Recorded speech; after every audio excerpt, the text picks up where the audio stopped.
The definition from our point of view of a pattern or a habit is something you do that you don't know you're doing. If you know you're doing it, it's not a pattern or a habit anymore. It's a choice. So you would ask the question, well, why would I choose something I don't prefer? Great question. Now you have something to work with.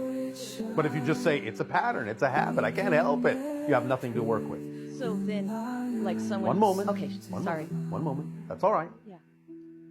Many people on your planet are taught to think, well, now that I've discovered the pattern, now that I've discovered the habit, now what do I do to let it go? The recognition of the pattern, the recognition of the habit is the end of the process, not the beginning of letting it go.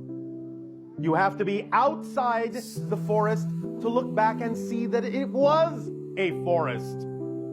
Otherwise, it's just trees. Do you understand? Yes. So when you say, oh, a habit, it's done, it's gone, because you're outside of it in order to be able to see it. If you keep doing the same thing, it's not because it's a habit, it's because you're choosing to. Why would you choose to do something you don't prefer?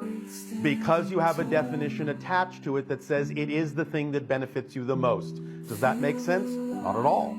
So find out what the definition is that makes no sense, that you've attached to the thing you prefer that prevents you from acting on it. That's how it works. You all have the same motivational mechanism. It's unerring, it's automatic, it's immediate. You use it flawlessly. There are no exceptions. You always move in the direction of what you believe benefits you. You always move away from what you believe does not. The issue is what you believe benefits you or what you believe does not. You can empirically, intellectually know that something is not beneficial and yet see yourself still choosing it. But the idea is the only reason you would do that is because somewhere in your motivational mechanism, you're telling yourself that the alternative is more frightening. You've somehow attached a definition to the thing you prefer that makes it actually seem to be the less scary thing to do. And so you stay with the thing you don't want to do because in your mind you have a definition that to be yourself is scarier.